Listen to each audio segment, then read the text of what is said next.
Hello everyone, कैसे हो आप सब भैया। आज के इस क्लास में हम लोग क्लास 12 के हिंदी के मोस्ट वीवीआई सब्जेक्टिव क्वेश्चन करने वाले हैं। और ये जितने भी क्वेश्चंस हैं ये सारे क्वेश्चंस पीवाईक्यू क्वेश्चंस हैं, ठीक है जी। और आप सभी को पता है कि बिहार बोर्ड एक ऐसा बोर्ड है जो कि पिछले यानी कि प्रीवियस ईयर में पूछे गए क्वेश्चंस को बार बार रिपीट करता है।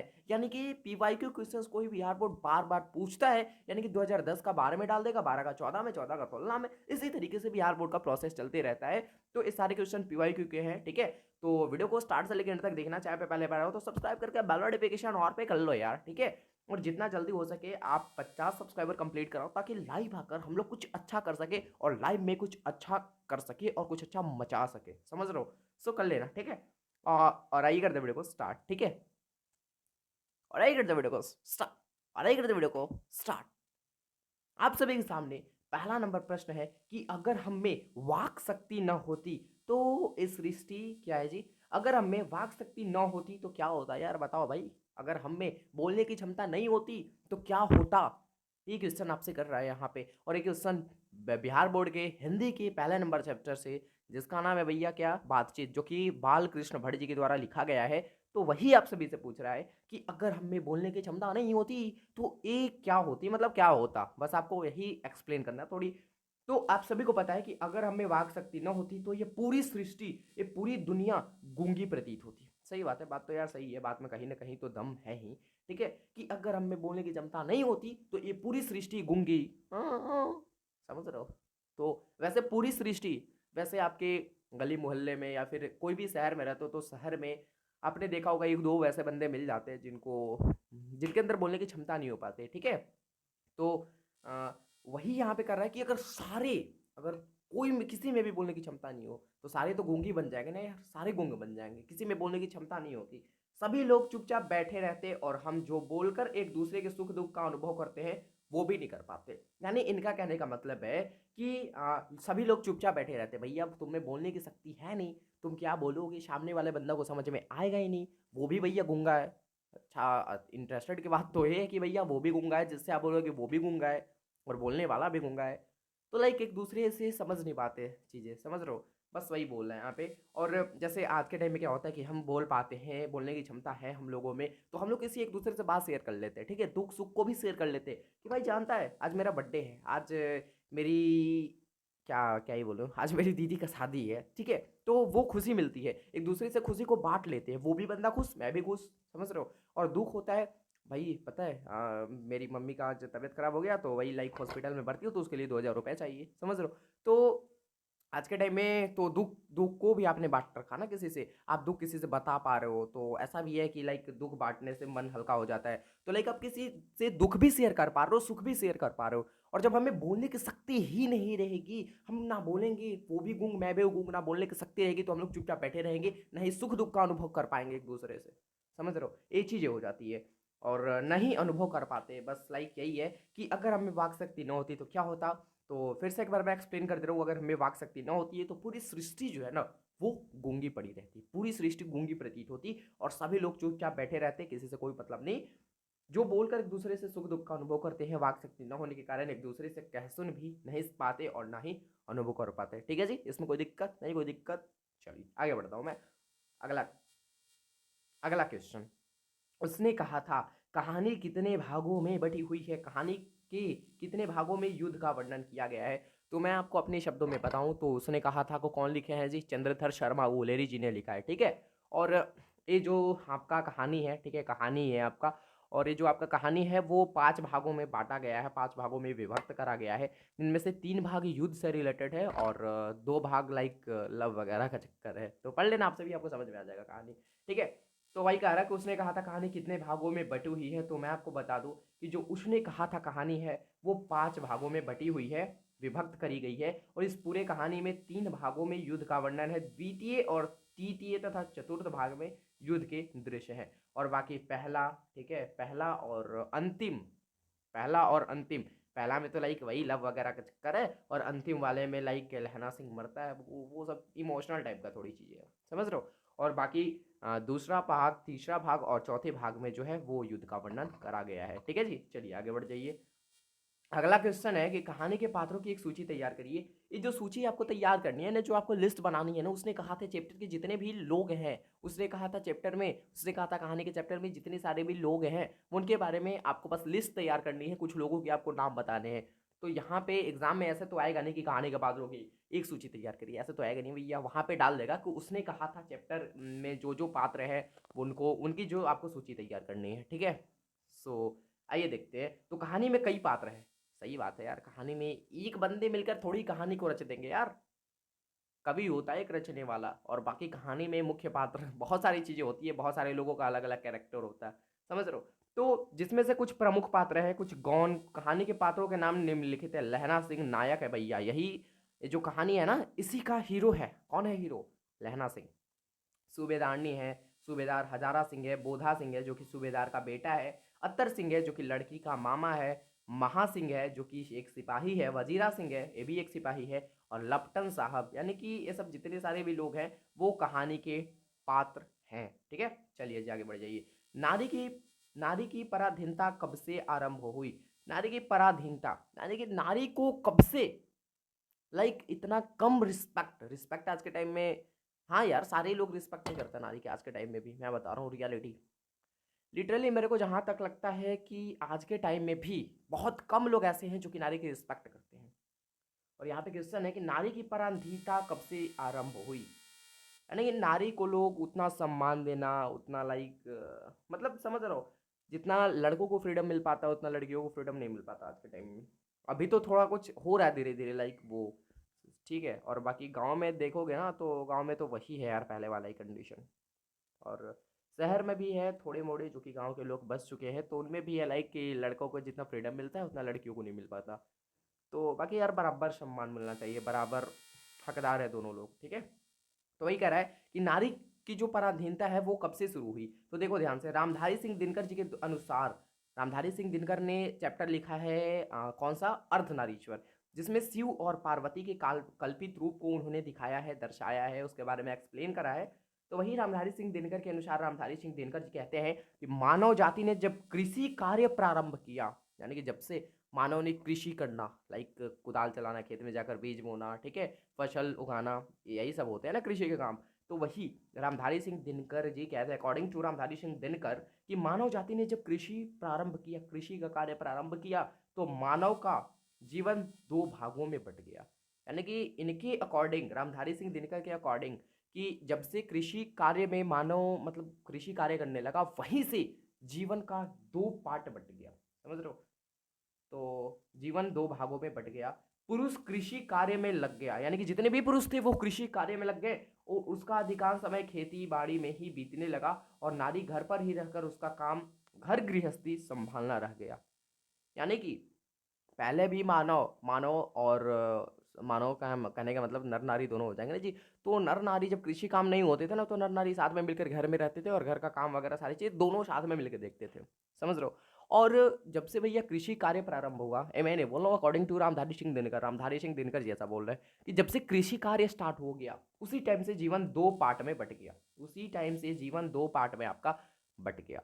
और ज़्यादातर कृषि कार्य में जो मानव है, जो नर है, वो कृषि कार्य में ही ज़्यादातर लगा रहा, ठीक है, और खेती बाड़ी में ही ज़्यादा ध्यान देने लगा। और जो घर पे हैं जो नारी, वो मतलब लाइक घर की जो भी चीज़ें हैं वो संभालना नारी के हाथ में मिल गया उसी टाइम से, ठीक है।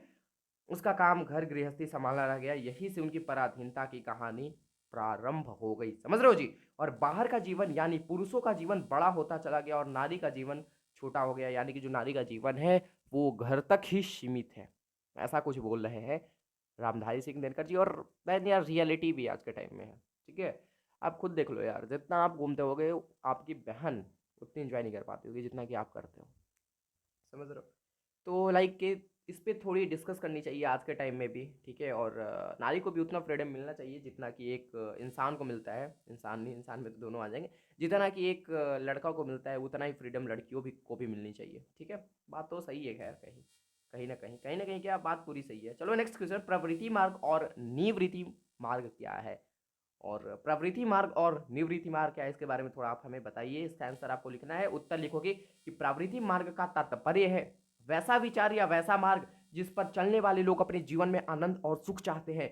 तो भैया प्रवृत्ति मार्ग वैसा है जिस पे चलने वाले लोग सुख चाहते हैं, आनंद चाहते हैं कि भैया सुख और आनंद होगा तभी मैं इस फील्ड में इंटर करूंगा। आज के टाइम में बोलोगे तुम किसी लड़के को भैया तुम डॉक्टर बन जाओ यार, वो बंदा बोलेगा कि ठीक है मैं बनने के लिए तैयार हूँ, अगर उस फील्ड में अगर इंजॉय हो, अगर उस फील्ड में आनंद हो तो मैं बनने के लिए तैयार हूँ। तो वो जो मार्ग कहलाएगा वो कहलाएगा प्रवृत्ति मार्ग। वही यार सेम कंडीशन, प्रवृत्ति मार्ग का तात्पर्य है वैसा विचार या वैसा मार्ग जिस पर चलने वाले लोग अपने जीवन में आनंद और सुख चाहते हैं, और वो नारी को आनंद की खान समझता है।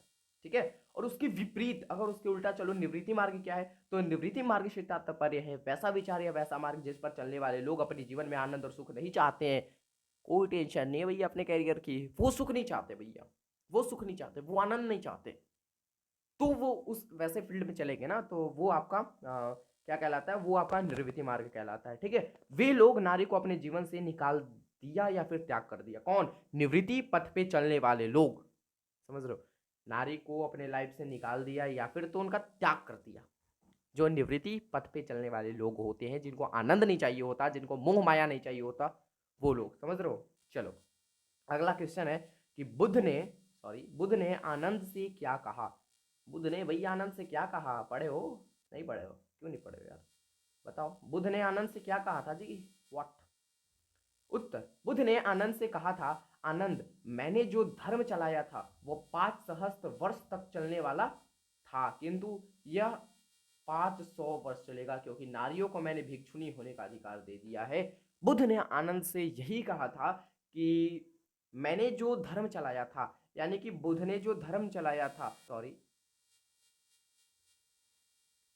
था, किंतु अब यह 500 वर्ष चलेगा क्योंकि नारियों को मैंने भिक्षुणी होने का अधिकार दे दिया था। बुद्ध भगवान ने ऐसा कहा था। ठीक है, चलिए अगला क्वेश्चन है आप सभी के सामने, गैंग्रीन क्या है, व्हाट इज गैंग्रीन। ठीक है, तो गैंग्रीन एक खतरनाक रोग है। ठीक है, मैंने मान गया कि गैंग्रीन एक खतरनाक रोग है।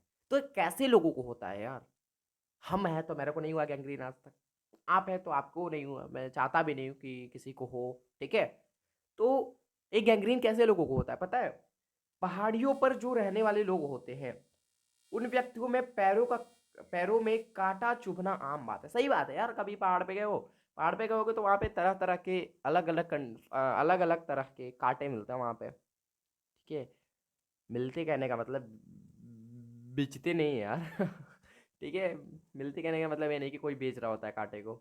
ठीक है, कांटे रहते हैं रास्ते में, पथ पथ, समझ रहे हो, जहाँ जहाँ पैर डालोगे वहाँ वहाँ कांटे आपको मिलेंगे पहाड़ पे, बहुत ज़्यादा। तो सही बात है कि जो पहाड़ पे लोग रहते हैं ना तो उनको कांटा चुभना आम बात है, जब मतलब निकले बाहर छप लग गया कांटा उनके पैर में। ठीक है, तो अब वो उनके पैर में कांटा लगा तो वो भैया अगर वो ज़्यादा दिन तक उस पर ध्यान नहीं देते, अगर अगर निकाल दिया कांटे को तो सही है, और अगर वो ज़्यादा दिन तक ध्यान नहीं देते, कांटे को छोड़ देते, उसी में छोड़ देते भैया, तो आपको पता है क्या करना पड़ जाएगा लास्ट में, अंततः जहाँ पे आपको कांटा लगा है उस बॉडी को आपको काट के हटाना पड़ेगा, यानी कि उस बॉडी को फाइनली काटना पड़ेगा। और अगर आप ऐसा नहीं करते हो तो इन द फ्यूचर आपको डेथ भी हो सकती है उस चीज़ से। ठीक है, तो ये चीज़ थोड़ी ध्यान देने लायक है। ये जो क्वेश्चन है वो बहुत ज़्यादा इंपॉर्टेंट है और बहुत बार पिछले वर्षों में मैंने देखा, बहुत बार ये क्वेश्चन पूछा है बिहार बोर्ड ने। गैंग्रीन एक खतरनाक रोग होता है, पहाड़ियों पर रहने वाले व्यक्ति को पैरों में कांटा चुभना आम बात है, परंतु परंतु कांटा चुभने के बाद बहुत दिनों तक छोड़ देने के बाद व्यक्ति का पांव जख्म का शक्ल धारण कर लेता है। बहुत सही, जिसका इलाज मात्र पांव का काटना ही है। मैंने आपको बताया जस्ट, कभी कभी तो इस रोग से पीड़ित रोगी की मृत्यु तक हो जाती है, समझ रहे हो, तो ध्यान देना थोड़ी इस चीज पे। चलो आगे बढ़ जाइए भैया, नेक्स्ट क्वेश्चन क्या है हमारा, भगत सिंह की विद्यार्थियों से क्या अपेक्षाएं थी। जैसा कि आप सभी को पता है कि भगत सिंह द्वारा रचित एक लेख और एक पत्र, उन्होंने एक लेख जो कि विद्यार्थियों के लिए लिखा गया है और खासकर पंजाब के विद्यार्थियों के लिए, जहां पे पंजाब के विद्यार्थियों को क्लास में यानी कि स्कूल में एडमिशन लेने से पहले उनसे एग्रीमेंट करा लिया जाता है कि भैया तुम यहाँ से पढ़ तो रहे हो, बट यहाँ से डिग्री मिलने के बाद, यहाँ से आपकी तुम्हारी क्लास समाप्त हो जाने के बाद तुम इन द फ्यूचर राजनीति में भाग नहीं लोगे।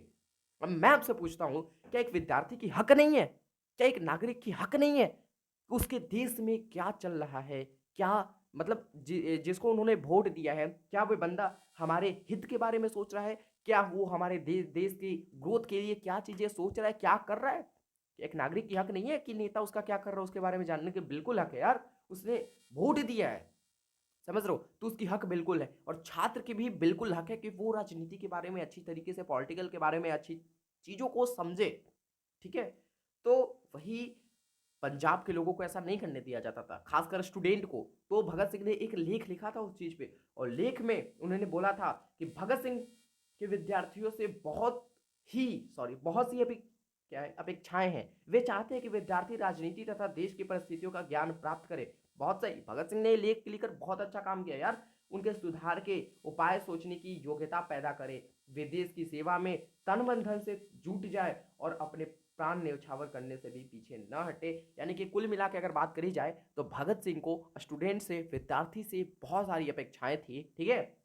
और आज के टाइम में वो पूरी भी हो रही है और हमारे बीच भगत सिंह हमारे महान सेनानी और सबसे कम कम उम्र में बनने वाले और सबसे कम उम्र यानी कि जीने वाले वो स्वतंत्रता सेनानियों में से एक हमारे महान भगत सिंह के लिए मैं इनको दिल से नमन करता हूँ यार। बहुत अच्छे व्यक्ति थे खासकर, ठीक है? चलिए आगे करिए। अगला क्वेश्चन है कि भगत सिंह ने कैसी मृत्यु को सुंदर कहा है, वे आत्महत्या को कायरता कहते हैं, इस संबंध में उनके विचारों को स्पष्ट करें। तो ये जो क्वेश्चन है ये भी बहुत ज्यादा इंपॉर्टेंट क्वेश्चन है, थोड़ा सा ध्यान दे दीजिएगा आप लोग। भगत सिंह ने कहा कि आजादी के लिए संघर्ष करते हुए मृत्यु दंड के रूप में मिलने वाली फांसी से सुंदर कोई मृत्यु नहीं हो सकती। भगत सिंह ने कहा है कि देश के लिए यानी कि देश के आज़ादी के लिए, ठीक है, देश के आज़ादी के लिए संघर्ष करते हुए तुम फांसी पे लटक जाओ, फांसी पे झूल जाओ, उससे अच्छा कोई मृत्यु नहीं हो सकती है, ठीक है? क्योंकि उनकी मृत्यु आगे आने वाली पीढ़ी में आज़ादी के संघर्ष के लिए एक जुनून पैदा करेगी। बहुत सही बात है यार। अगर मैं क्या ही बताऊँ, एक चीज़ मैं एग्जांपल देने की सोच रहा था बट मैं नहीं दूंगा यार, ठीक है? बहुत सारे विद्यार्थियों को, आप सभी को दिल से बुरा लग जाएगा बट मैं बता देता हूँ चीज़ें। वो अगर मान लो किसी का पिता, ठीक है, वो एक सोल्जर है, आर्मी सोल्जर है, ठीक है, और अगर वो डेथ हो जाता है, डेथ कर जाता है, ठीक है, यानी कि देश के लिए वो मर मिट जाता है, तो उसके पुत्र में भी कहीं ना कहीं एक आग उत्पन्न होगी कि मेरे को पिताजी का बदला लेना है, ठीक है, और उन दुश्मनों को खत्म करना है और अपने देश को, इस संघर्ष जो लड़ते हुए संघर्ष है उससे हमको आज़ाद कराना है अपने देश को। तो एक जुनून पैदा करेगी भाई नेक्स्ट लेवल की, समझ रहे हो? तो वे चीज़ हो जाती है। चलो आगे मैं बढ़ जाऊँ, संघर्ष के लिए एक जुनून पैदा करेगी। भगत सिंह कहते हैं, अब आत्महत्या के बारे में सुनिए भगत सिंह क्या कहते हैं। भगत सिंह कहते हैं कि आत्महत्या केवल करना केवल कुछ दुखों से बचने के लिए अपने जीवन को समाप्त कर देना है। सही बात है यार। बहुत सारे लोग तो ऐसे टेंशन होते हैं, अरे यार मेरा 1% कम आ गया, मैं फेल हो गया, वो कर लिया, कर लो सुसाइड साले। बहुत सारे ऐसे करते हैं यार, बट एक्चुअल में ऐसा करना नहीं चाहिए, समझ लो? यानी कि थोड़ा सा दुख तो आप झेलोगे और थोड़ा सा दुख के बाद वो सारी चीज़ सही हो जाएगी फिर, और उस थोड़े से दुख के लिए आप अपने जीवन को ही न्यौछावर कर दोगे, ये गलत बात है यार, समझ रहे हो? तो दुखों से बचने के लिए अपने जीवन को समाप्त कर देना तो कायरता है। वे सुखदेव को पत्र के माध्यम से बताते हैं कि विपत्तियां तो व्यक्ति को पूर्ण बनाती है, उससे बचने के लिए आत्महत्या करना बहुत बड़ी कायरता है। चाहे आपके लाइफ में कैसी भी सिचुएशन आ जाए, चाहे पूरी तरीके से दुनिया अंधकार हो जाए, ठीक है, आपके लिए कोई इंसान ना बचे, फिर भी यार ये चीज़ मत करो, आत्महत्या कभी भी मत करो। तो दोस्तों आज के इस क्लास में हमने बहुत सारे क्वेश्चनों को अच्छी तरीके से करा। आप हमें कमेंट करके जरूर बता देना कि आप सभी को आज का क्लास कैसा लगा। ना जल्दी हो सके आप हमारे 50 सब्सक्राइबर करने में हेल्प करो, ताकि मैं लाइव आकर कुछ तगड़ा सा मचा सकूँ, तगड़ा सा कर सकूँ आप सभी के लिए। सो इस वीडियो में इतना ही। Wish you all the very best and next video में लेंगे नए टॉपिक के साथ। तब तक के लिए be positive and keep doing and thank you so much.